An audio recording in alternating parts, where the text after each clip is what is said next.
প্রদীপের তেল দিস নি তা নেবে না। প্রদীপের তেল দিস নি তো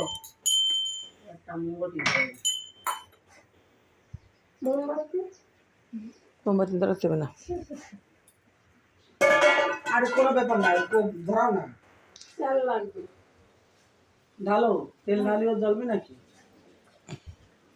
যেরম দেবে ভক্ত সেরম নেবে, মন পরিষ্কার করে যেরম দেবে সেরম। আমি তো জলদি জলদি ফুল না আনতে পারলি, বাতি দ্বারা খাইতে দিই, তারপরে দেখে পরে দেখে ফুলে নিতে